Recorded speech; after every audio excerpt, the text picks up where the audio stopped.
Hello everyone and welcome to the National Archives and School of Advanced Studies 2025 Annual Digital Lecture. My name is Irene Gudaruli and I'm the Head of Research at the National Archives.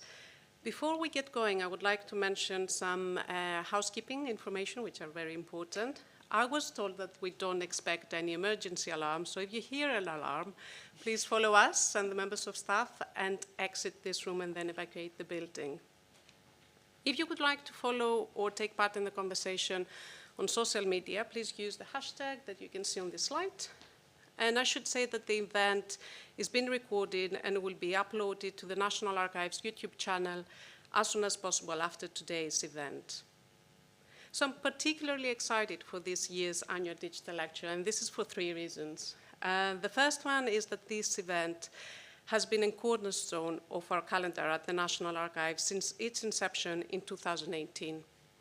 Originally designed as an in-person gathering, it has always included a poster exhibition showcasing our digital research and initiatives. For really well-known reasons, we moved online in 2020, and we remained virtual until last year.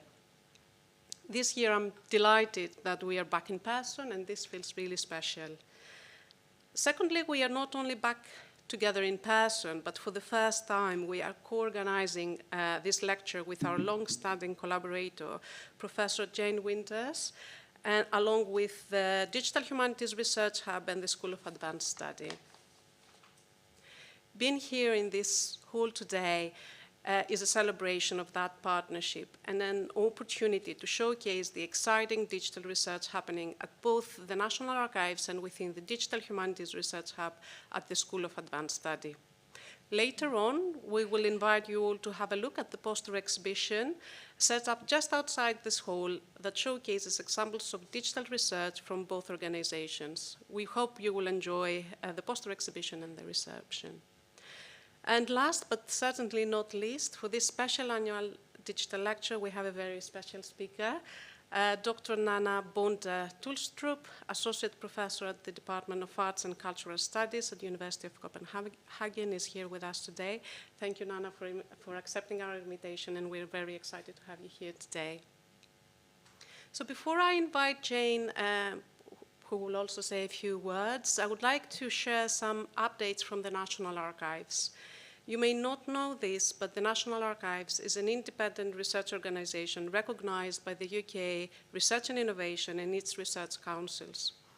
We are a research active organization with the capacity to carry out research projects that substantially extend and enhance the national research base across the cultural heritage and information sectors through innovative and exciting research programs. Our research is inherently interdisciplinary, drawing on the skills and expertise of archivists, conservators, historians, computer scientists, digital humanists, and others. While our research contributes to multiple fields of knowledge, it speaks primarily to the opportunities and challenges we face as an archive. Earlier this year, we published a new research vision and roadmap, which is our plan of action for 2024 to 2027. It champions the research of our colleagues and our collaborators, captures what we have already been able to achieve together, invites new connections, possibilities, and innovations, and sets the foundations to ensure that the research we continue to build is as inclusive, accessible, engaging, and innovative as possible.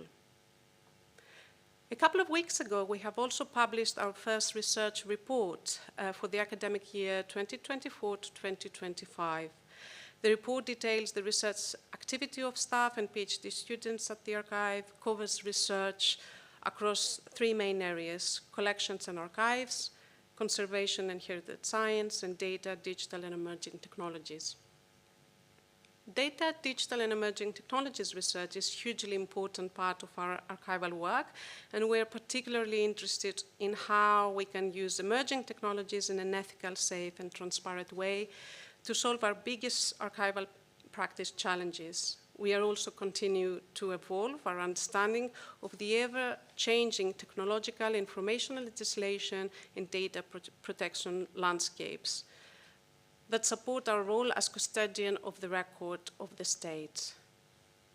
to accompany this year's lecture, as I said before, we are showcasing some of our exciting digital research that's happening at both organizations, at the National Archives and at the School of Advanced Study. And we will have the opportunity during the reception to showcase this research. And you will have the opportunity to speak with the authors of these posters as well. This display foregrounds the exciting, innovative, and vast digital research happening at both organizations, and we hope that you will enjoy having a conversation with the authors as well. I would like now to invite Professor Jane Winters to say a few things from her side and then introduce the speaker.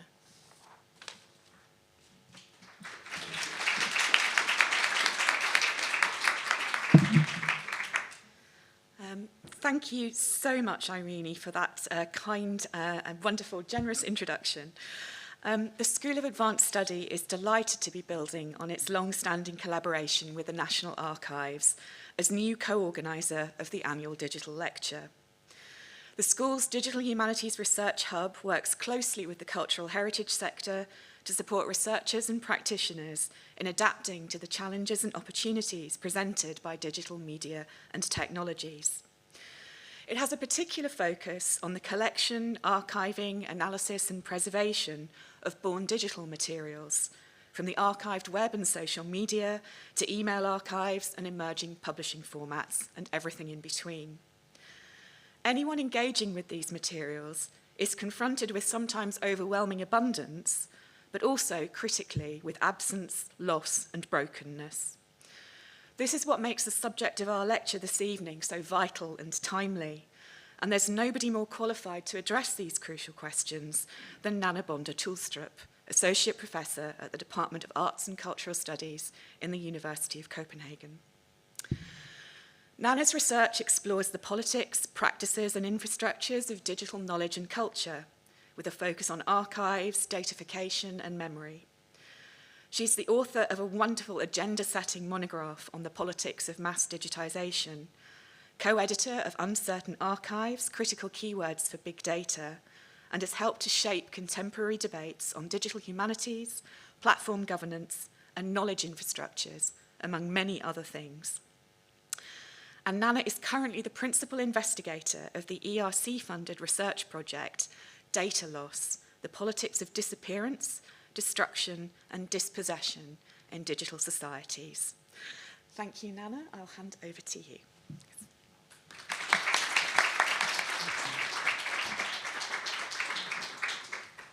Thank you so much for that really heartwarming and generous introduction, and thank you so much for allowing me to stand here to deliver this year's annual digital lecture.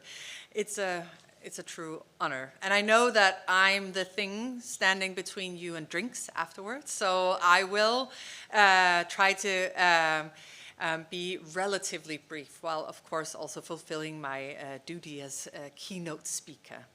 So it's really also a pleasure to gather in this building, which has, in its own architectural ways, witnessed many shifts in what we choose to preserve and what we allow to fade. And for today's lecture, I should like to begin with a paradox that defines what I think is currently what I find most interesting about our current historical moment in digital culture. That is, the more we preserve, the more we transform. And the more we transform, the more we erase. The more we collect, the more we confront the limits of what can be held, maintained, and made meaningful. So that is to say that digital preservation is no longer a matter simply of keeping things. It has rather become also a way of managing what I, in today's lecture, will call overflow.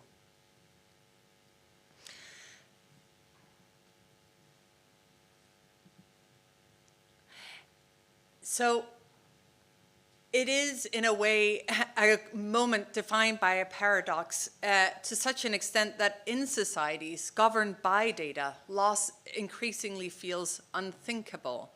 I was just saying earlier that if I talk to computer scientists, they will primarily think in terms of data accumulation. How much data do we gather? We produce more and more data. And I don't know how many of you know the graph where we see statistics over the information society, that we see an exponential growth of information.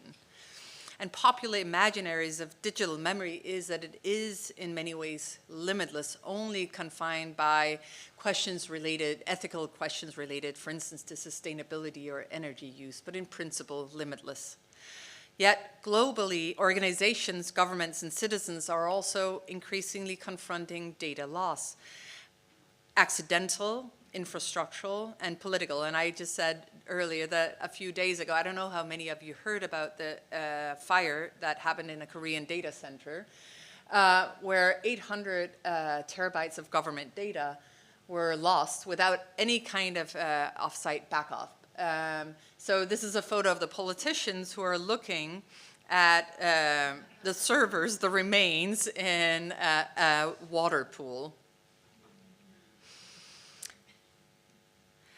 And I think that as we all learned over the past few years, data loss can also be spectacular. So we've, in the research team, data loss that you just mentioned, the ERC-funded research team, we've, for instance, taken an interest in the deletions that happened in January and ongoing of the US government data. And that was one such moment of a spectacular data loss at scale. It was both a domestic event, a US domestic event, but it was also globally instructive, because if a US administration can delete institutional data sets at scale, what would, for instance, protect European data stored on US clouds? So the episode also reveals something structural, that is that there is political volatility at the very center of the stack. So in such moments of spectacle, it's also compelling to think of loss as a tragedy or as something abnormal, as something that shouldn't happen. In some cases even of bringing forth fascist imagery of burning. So we heard a lot around those, during those months of data burning and compared to book burning or purging. Here I include also a news article that cited Elon Musk for and his reasoning for removing governmental US data, likening it to removing the roots of the weed and comparing, so making comparisons or parallels between the government data and the government branches that oversaw and produced this data. But in my keynote today, I wish to highlight something else. So I want to stay within the very mundane and sometimes even boring reality of the everyday labor of digital preservation. So I was reading recently, I've taken an interest in quantum philosophy of information, and I was reading the physicist Rolf Landauer, who in his 1991 essay, Information is Physical, uses thermodynamics to argue that computation is fundamentally premised on erasure. That is, that every calculation produces heat and every bit written requires another bit erased. So I will take a more mundane approach to reach the same conclusion. We're not venturing into quantum territory today, although I would like to, but I'm not qualified yet. I'll just say that loss is not a failure of digital preservation, but a structural feature. So where Landauer looked to physics, I would look to, for instance, spreadsheets. So how does the work of saving data produce its own erasure? That's the main argument that I put forth today. And what does that mean for how we remember, govern, and inhabit digital societies? So today I'll argue that digital preservation is fundamentally frictional, and that these frictions produce systematic forms of absence, and that these absences carry political, epistemic, and ethical consequences for democratic societies.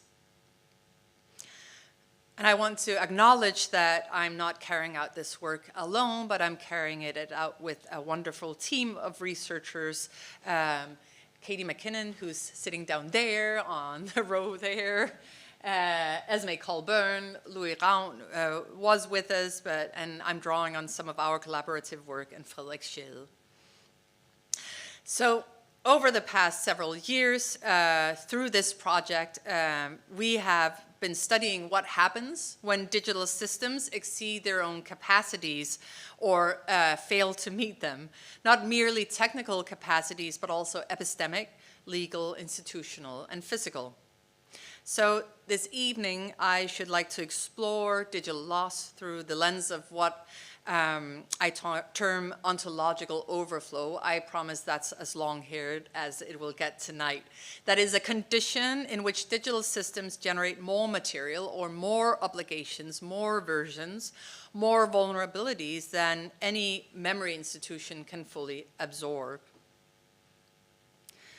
But let me begin by grounding this historically, because as I'm fairly certain that most of you will know, archives have always been dealing with excess.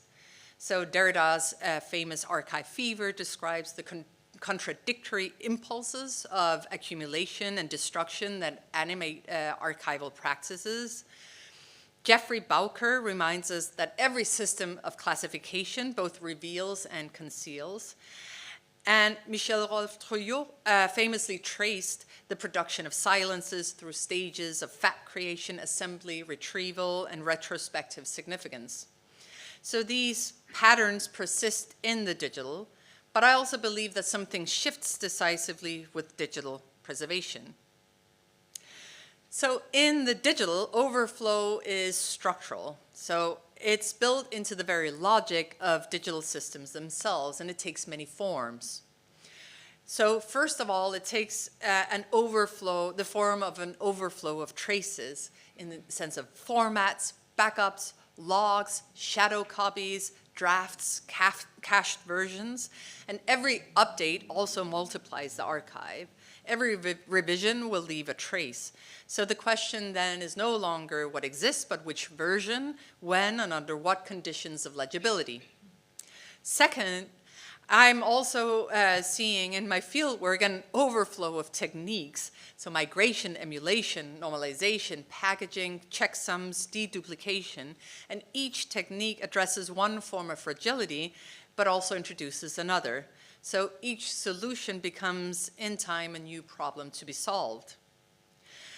Third, we have an overflow of interdependent infrastructures in the sense of code repositories, cloud platforms, model registries, hardware cycles, and each new layer introduces new dependencies, new forms of instability, and new points of potential failure.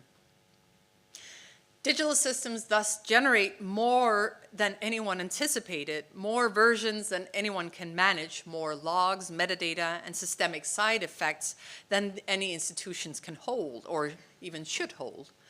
They're geared towards pure production rather than controlled deletion. And here I'm citing one municipal worker working in the Danish municipal system saying, we don't know how to delete data because all these systems are geared towards data production. For instance, when the elderly has put on their socks, we have no way of removing that data, but it's very easy to add data. It's very difficult to take data out.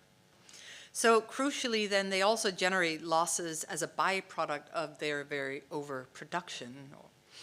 So this then is how I think about overflow, a form of abundance that simultaneously produces fragility.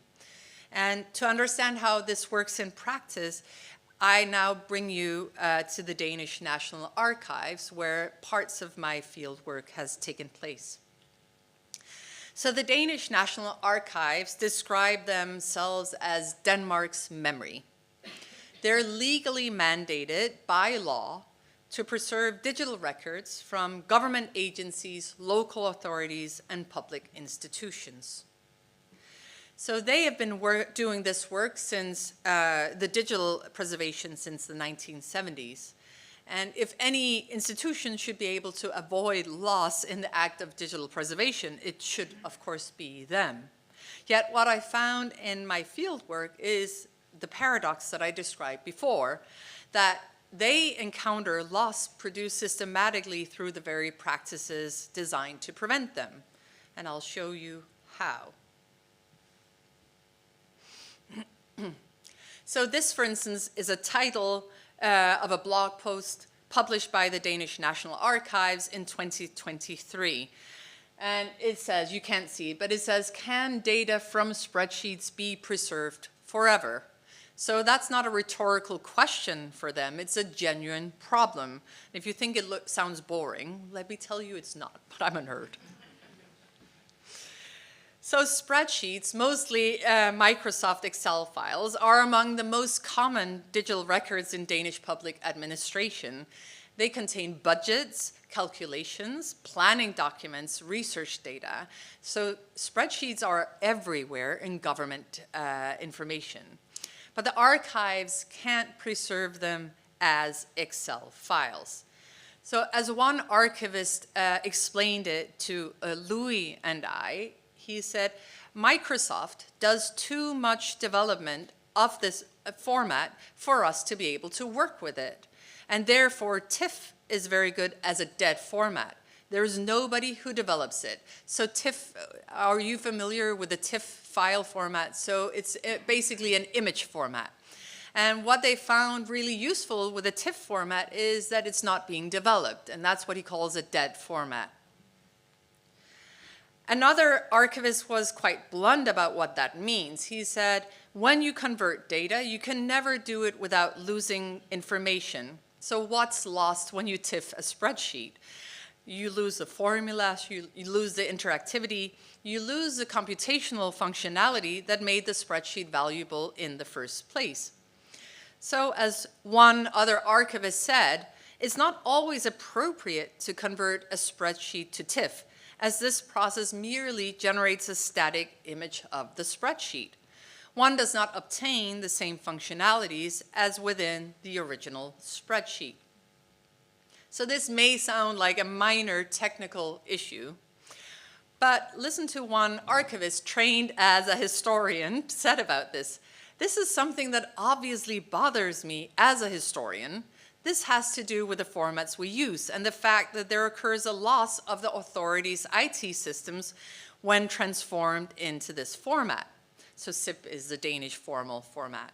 And another noted, because we cannot guarantee that we can preserve the original formats in the long term, but in a 10 to 20 years period, these could be very valuable and probably also more valuable than long-term preservation formats. So here they're weighing the loss of functionality for long-term preservation with the immediate insights that historians and political scientists and others that are interested economists could gain from looking into the spreadsheets on a shorter term period. So the paradox crystallizes here. The formats chosen for permanence erase what made the records meaningful in their moment of use. And of course, I mean, if I just want to really draw out why does this matter, it's because most political decisions currently are taken on the basis of these spreadsheets, right? So we just had a municipal election in Denmark, and soon I think we'll come up with a national election. And very few political decisions are made without consulting a dynamic spreadsheet. So if you want to understand why are these decisions being made, it's quite nice to have the functionality in place. So this problem extends far beyond spreadsheets. Denmark's Building and Property Agency, for instance, who produces extensive 3D architectural models, which is now how you work with urban planning, they develop these for regulatory approval and for documentation. They're spatial, they're navigable, they're layered with information, but the archives can only accept them as flat images. And one archivist describes the stake. For instance, we cannot handle files created with 3D technologies. There are large amounts of these files in the Danish Building and Property Agency. We can only get these in flat formats. However, we would like to be able to have the models and all this. The whole spatiality is lost. So right now, I think one of the core topics in the Danish election was planning, urban planning, because we suffer the same problem as you do here in London with speculation. And so one of the core topics that were discussed was how to conduct urban planning. And the same, we've had 3D modeling was very crucial in the redlining policies around neighborhoods that were targeted for segregation. So the archivists also come to this conclusion, and it's also about then how authentic it is. So many of you who work with archives will know that authenticity is crucial. Because they work with the spatial formats in their administrative functions, and then they flatten them out for us during the transformation process. So something is lost in relation to the knowledge they actually had in the administration, and that is the problem. So then it's no longer a question of technical capacity, but also a question of what counts as authentic preservation when the act of preserving fundamentally alters the ontological nature of the object. So the archivist is asking, when we flatten these 3 dimensions into 2, are we preserving the building model, or are we creating something else entirely? And one senior archivist described what happens when a database enters the archive. With a zip package, we certainly get authentic data, but it is a copy of data that we get. Because we do not get, well, of course, it's not the original data, but it's not in the IT system's data. It's a copy we get, which is then transformed into our format and stored in it. So that's a completely decisive change. So I find here that language of a completely decisive change really interesting, of course. So we were just at the National Archives today, and I saw the original fatal lemon, desiccated lemon, that was used for ink. And of course, it's very exciting to see the original lemon. And we saw a model of the rat. If you haven't been to the National Archives, I really encourage you to go because it's wonderful. But they have a model of the rat, and it didn't feel like I saw the actual rat in the archive. It was a 3D printed rat, right? So this conversion is only the first side of overflow. The second is the selection itself. The Danish National Archives do not and cannot, of course, preserve everything. They work with what they call bevaringsværdig, worthy of preservation. And that is what appraisal essentially is. And as archivists will know, appraisal is always, or at least I'll say that you would know this, always political. So one archivist explained their approach in the Danish National Archives. We have a set of principles established to guide the decisions regarding what is considered worthy of preservation. For instance, it should preferably be comprehensive. We are a national archives, and therefore we prefer data that provides full coverage of Denmark. So they use approximately 10 criteria to evaluate each system, and they will ask questions such as, has the records had an impact on society as a whole? Or have the records significantly affected the lives of individual citizens? Does it reflect major planning efforts? Is it related to a specific group, for instance, socially marginalized populations, recipients of social benefits, or individuals experiencing homelessness? But it could just as well be distinctive groups, for instance, Denmark's wealthiest citizens.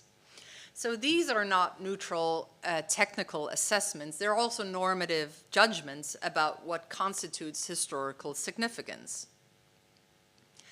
But what happens when a new category of data emerges that does not fit existing frameworks? And one archivist brought to me an interesting recent case. We have recently received a notification from the administration regarding the inclusion of biometric data and facial recognition. Currently, we do not have an approach to handling such data, and therefore we have to find out how. Which types of appraisal practices shall we adopt?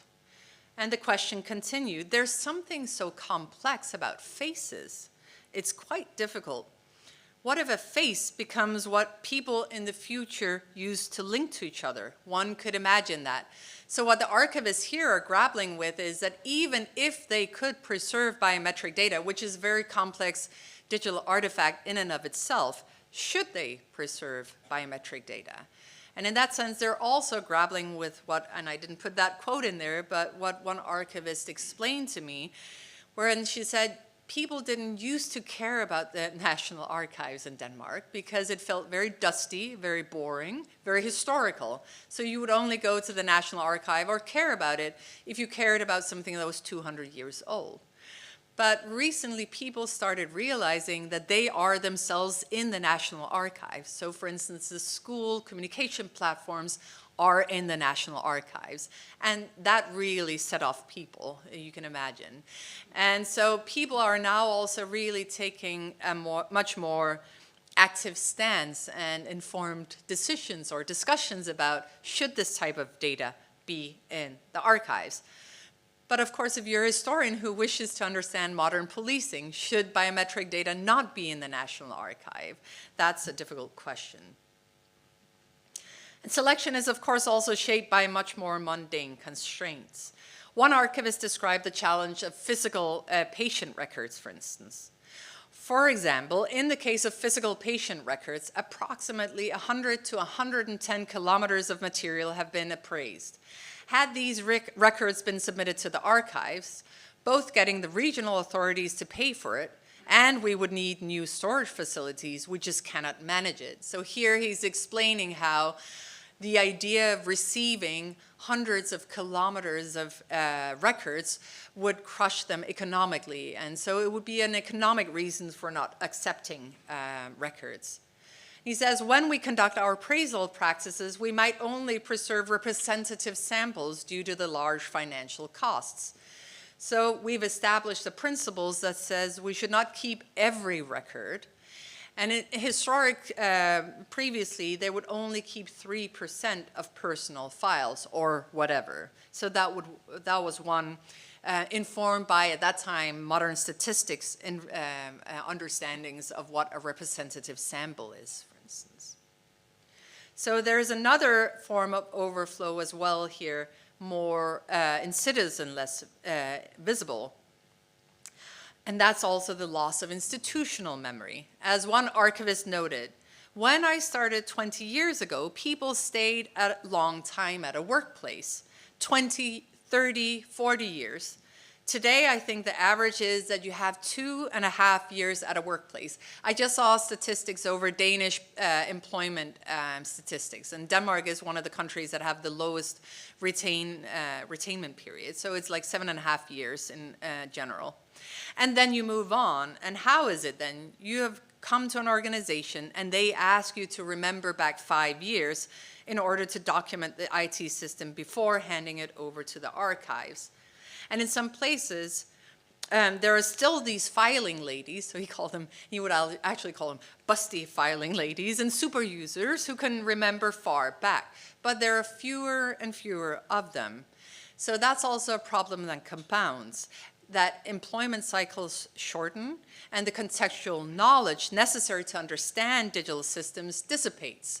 So that goes across all scales of these archives, I'd say. And even if the data then are preserved, the understanding of what they meant or how they could be worked with erodes.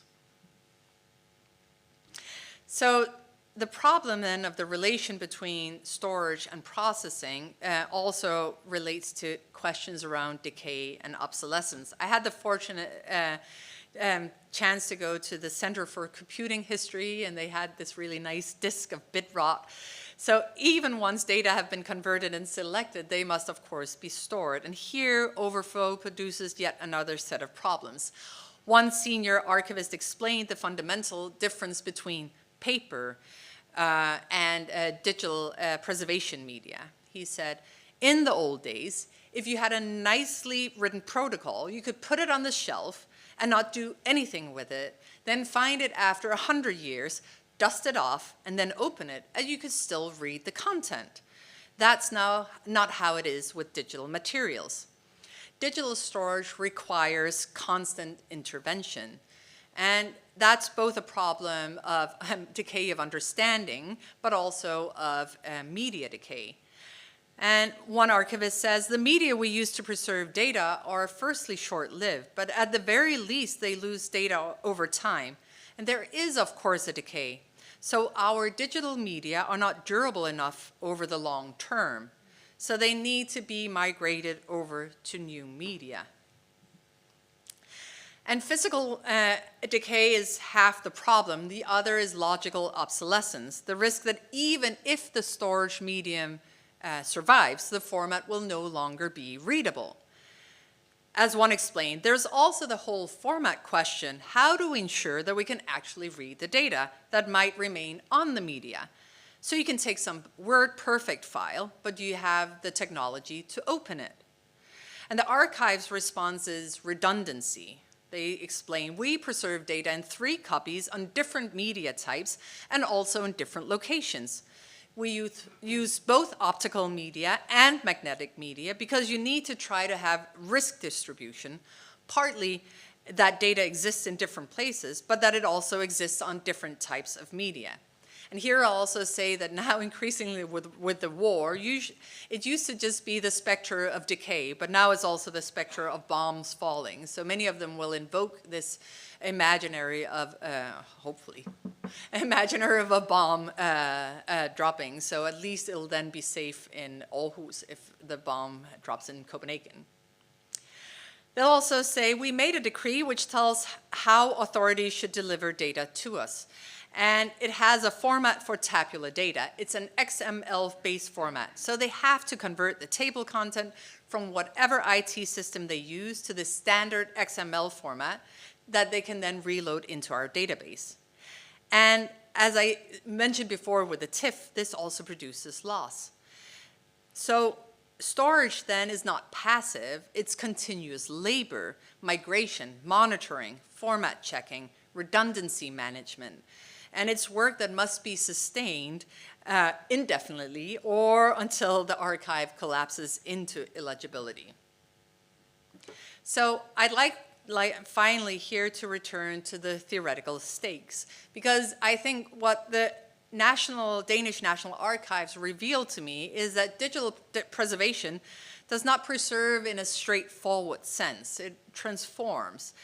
Conversion will strip the functionality, and selection excludes, selection will be done according to legal, economic, and epistemic criteria that change over time. And storage requires perpetual labor and introduces new risks. At each stage, overflow produces loss. And that's not a failure, and I really want to emphasize this because when I do these field sites and observations, I think, I don't know if that would be for you, but for many archivists, loss is a very sensitive topic. So I really want to emphasize here that this is not a failure of the institution or the people working with this information. I really feel for them because what they say is that even when they try to do everything right, they still feel like the information is so complex, the architectures are so complex, and we didn't really get into that, but they also increasingly rely on those interdependencies, and that requires continual updates, for instance, from Microsoft. So the archivists I spoke to are deeply competent, reflexive, historically trained professionals who understand these problems intimately.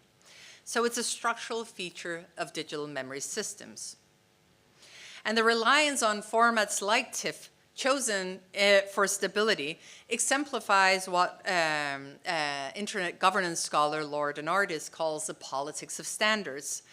TIFF is a dead format, meaning no one actively develops it, meaning it is assumed to be stable. And I also find that really interesting, that this declaring something dead also means declaring it more stable. But this stability is, of course, purchased at the cost of dynamism, and that's the spreadsheet becoming an image. Data sets become static tables, and three-dimensional models become flat pictures. So recent work in STS, Science and Technology Scholarship, has called attention to this systematic production of absence. to look not only at what is made present, but what is actively excluded, cut, and removed. And the Danish case, I think, demonstrates that absence is not the opposite of preservation, it's rather is condition. To preserve is to select, and archivists know this, whether it's digital or non-digital. To select is to exclude, but to convert is also to transform, and to transform is also always to lose. And absence in this sense is not what remains after preservation fails, it's also what preservation produces. So when the archivist says that is a completely decisive change, they're naming an ontological shift. That data enters the data are not the same as the data that they used, that were used. And this also raises a question. What is the relationship between the original and the archived, between the dynamic and the static, between functionality and form? And those aren't technical questions, but also questions about how we understand digital objects to be, and therefore about what it means to preserve them. And I'll just very briefly here widen the frame, because this matters not least in a geopolitically charged situation. So I'll say that the Danish National Archives are a well-resourced, technically sophisticated institution in a fairly wealthy European state. And if they struggle with these questions, what of institutions elsewhere? And I want to highlight here questions that I think are so very unevenly, and projects that are signaling this uneven distribution of the handling of these questions. So projects like software heritage, or what Katie McKinnon is working on, GitHub's Arctic Code Vault, and various national digital repositories that aim to preserve code and data for a long time. But in practice, certain languages, communities, and geographies are vastly overrepresented in these preservation projects as well. Majority world code bases disappear without institutional support, and corporate platforms also preserve selectively according to commercial logics. So I was just talking to someone who works with the UN, and he was explaining that the people working in the UN are really struggling right now because they don't have access to their own archive because they chose the cheaper license. And so they don't get the full functionality. So I think even that stratification of the licensing, and that's also something that we've taken an interest in our project, this stratification of risk assessment, who can pay the premium fee to have your data, for instance, distributed over 3 tiers, and who can only pay for one. So Katie McKinnon has shown that deep time preservation issues, projects that aim to preserve software for 1,000 years, assume a particular kind of future as well. So a technologically literate, embedded in Western computing paradigms operating within institutions. So Katie alerted me to this Lone Star Freedom Data Center, where data storage is now also sent to the moon, or it's not, but in principle, we don't know. And it's actually the Danish architect Bjarke Ingels who's designing, so let's see, it sounds more gimmicky than real. But it also signals what I think is a turn to space that we know quite well from Elon Musk and other tech giants' fascination with colonizing space. So these initiatives don't preserve software only, also they project imagined futures through selective endurance. And that type of overflow also produces dispossession into registers simultaneously, in that some communities face data deluge, excessive surveillance, overwhelming administrative demands, and the burden of hyper-visibility, and others face data scarcity, no infrastructures to preserve their knowledge, no institutional capacity to ensure their histories endure, and I want to acknowledge also here the ongoing epistemicide in Gaza. And Ukraine as well, where we see the targeting of knowledge infrastructure specifically. So some are overexposed and others are systematically excluded. So dispossession is here then also not the opposite of overflow. It's overflow's uneven distribution and an asymmetric political consequence. And we also have to contend with shifting alliances. So again, speaking situated from a Danish context, I'm currently observing ongoing experiments in the Danish government, where they have since June been experimenting in the Danish Ministry of Digitization with open source software, which is LibreOffice and Collaborate, which is actually situated or based here in London, as replacements for Microsoft Office. So they're doing that on a volunteer basis, where 40 staff volunteered, and I got to sit in on their evaluation meetings, where people in the ministry would evaluate how they experienced that. And I can tell you they were really annoyed. They're discovering line by line what sovereignty costs. So I also think here, when we talk about the high stakes technological arguments about sovereignty, this was very mundane labor, right? The challenges are really real. Macros break in the sheets, and the formatting really misbehaves, which is a huge problem if you work in administration, especially in a ministry, where they're so reliant on templates that look right. And the staff really grumbled that it's harder to work with.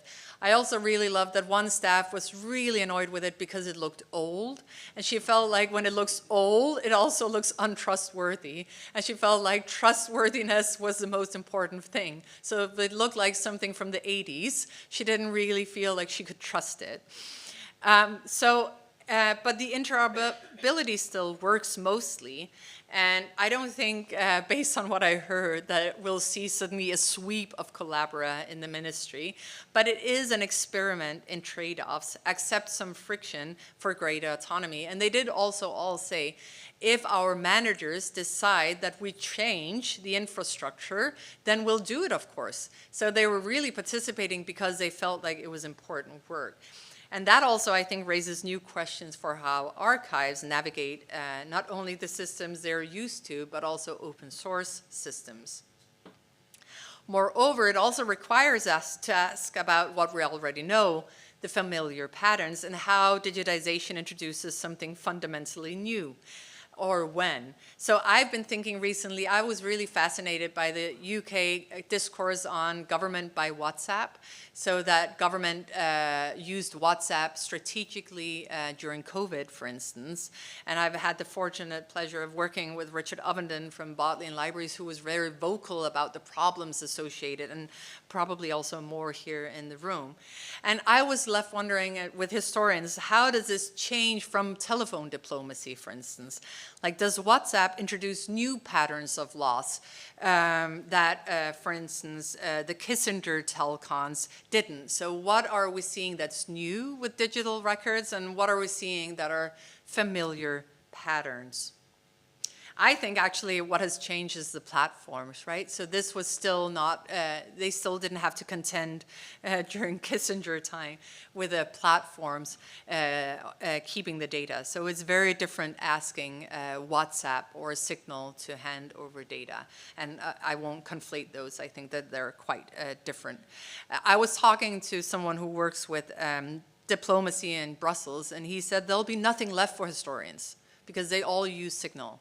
And he wasn't saying it in a way that was signaling that they're doing it strategically to obfuscate, but just that that's how they communicate now. So he said there'll be nothing left. So allow me then to return to where we began. I was mentioning early on the physicist Rolf Landauer, and I didn't get you into quantum, but that erasure is thermodynamically necessary. But I think that the Danish National Archives also show us that it's an administratively, legally, and politically produced process. And the question is not whether we lose data, but how we govern that loss and who decides. So I think that that's at least where I am now. I'm halfway in my project, and I think that that is the most important part for me right now. It's not so much whether or not we lose, but it's how we govern and how we reflect and have vocabularies to address these losses. So digital archives now generate loss as an intrinsic feature of the act of saving. And that's not the failure of archivists, it's a structural property of the systems they inherit and must navigate. And the task is then to govern these losses politically, ethically, and imaginatively, to decide what kinds of overflows we permit, what kinds of conversions we accept, what criteria of selection we apply, and whose memory infrastructures we commit ourselves to sustaining. To not ask, how do we preserve everything? And maybe that's scandalous to say, or even maybe how, in some cases, would we erase? But rather, what do we preserve when we flatten 3 dimensions into 2? Or what futures are we encoding when we choose, for instance, stability over functionality or functionality over stability? Whose memory endure and whose are systematically excluded? So the archivists that I've talked to at the Danish National Archives, they understand very well that they're making these choices. For instance, in their deliberation of whether or not to preserve biometric data. They're imagining futures, they're making bets, and they're also governing uncertainty. And I think that governing of that uncertainty really should be guided not by a desire to keep everything, but a definition of what it manages to keep and why. So I also really think there, and that's why I'm so pleased to see people show up on a Thursday evening, that it matters who gets to participate in those conversations and decisions. So with that, thank you very much.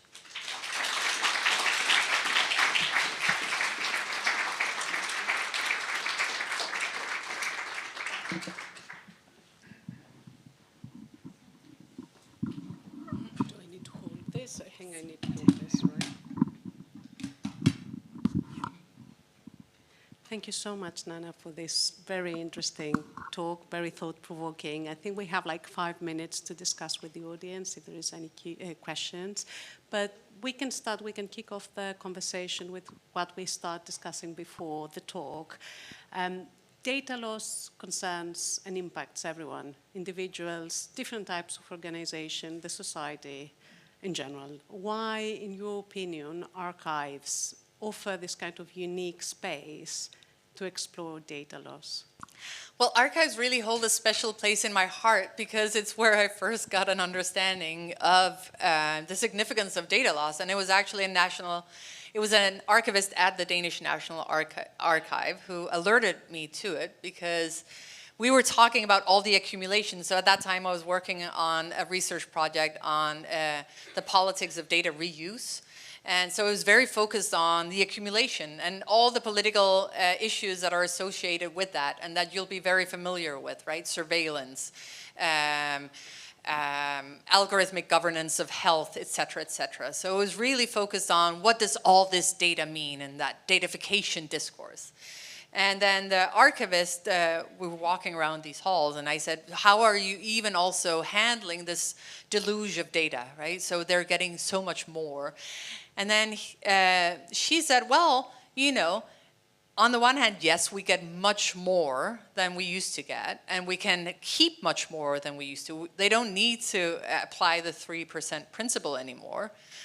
But on the other hand, they also just had an experience that they were losing a lot more. And part of that experience, I think, is just the fact, and that's why I'm a qualitative researcher, so I'm not necessarily mapping, because I think that it's also a subjective experience. They know that there's so much more out there, so they have an experience that there's so much and they're only getting a fraction. But they also experience different patterns. So they experience that they would get much more of something, but something that they used to get, they would, for instance, get very little of. And so I think that alerted me to questions around, oh, so we're both getting a lot more, but we're also losing. And then I tried to find statistics on how would you actually explore how we lose data. And you can only find graphs that show the growth of data. You can't find the obverse. And of course, it's also very difficult. That's like going back to, you know, the unknown unknowns. How do you map those? When I talk to computer scientists, they say, we don't know. We're only concerned with gathering data. We actually know very little of deletion, and I think archivists do. So I think that those questions around selection, I think that archivists actually have a very important and powerful voice in making those and crystallize those topics. Thank you, and I think we have lots of archivists in the audience, so shall we open up the discussion? Are there any questions from the audience?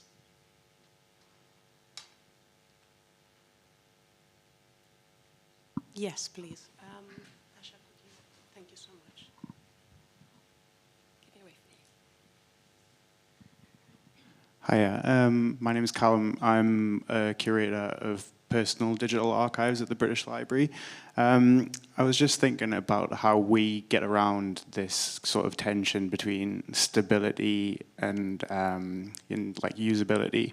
And so the way we do it is we have a kind of preservation copy, which we use digital forensics techniques to preserve, as well as an access copy, which is in a stable format. And I was just wondering, obviously, I'm working with archives on a different scale. They're usually deposited by individuals. There might be sort of 5 to 10 laptops in an archival collection. But have you considered some of the sort of research around digital forensics and how that can be used to actually recover data that might appear at first glance to be lost? Yeah, so I had the good fortune to go to the Danish National Library and their forensics office, which I really found intriguing for so many reasons. And I don't know if it's the same, maybe I can pose the question back to you, but one thing that I really loved at that office was that he was hoarding cables. And because he needed the different cables for the different technologies. And so he was really upset about the lack of all the cables for the technologies that he needed for the forensics. So that was just something that I also realized, oh, it's not just about having the hardware, right? You also need the right cables so you don't fry the hardware. But I think that forensics is a really intriguing and interesting both methodological field, but also a theoretical one. And I think that like we're inspired by Matthew Kirschenbaum, who's also written about forensics, and I would love to bring him, and I'd be happy to collaborate around that. But I actually also think that there are interesting critiques about forensics that are being made right now, especially in relation to that forensics is like really desire to go back and uncover and recover, right? And it also works with that premise. But in that premise of like absolute recovery, you may be also overlooking some questions about should everything be recovered. And so I think that forensics is a really fascinating topic, and we work with people who work with it, both theoretically, but also we had the chance to visit that office. And I think that it's, yeah, very fertile grounds. Yeah, I don't know if that answered your question. No, definitely, thank you. But those cables, and also he was like, we can't buy the cables, like that was outside the budget frame, which I also found really fun. I'm seeing people nodding because I was like, why can't you buy the cables? I found that fascinating. You can find me at the drinks table. Great, well thank you so much, Nana, for such an exciting and thought-provoking talk and for joining us to discuss these really important issues about data loss and how it impacts not just archives around the world, but also individuals, organisations and society. We've all been confronted by data loss in some capacity, I think. And your work speaks to key research agendas at both the National Archives and the School of Advanced Study, and you've given us a lot to take away and think about. Before we go, we would also like to thank Dawn Cantor, the Digital Humanities Research Hub Manager, Ellen Addis, Academic Engagement Officer at TNA, and Tasha Kitcher, Digital Researcher at TNA, for their outstanding contributions to the organisation of this event. They have been absolutely amazing. And huge thanks also to our poster authors, whose contributions to the exhibition in the lobby will help you carry on some of these conversations as well. And thank you to all of you for being with us on this very cold November evening. So please join me again in thanking Nana.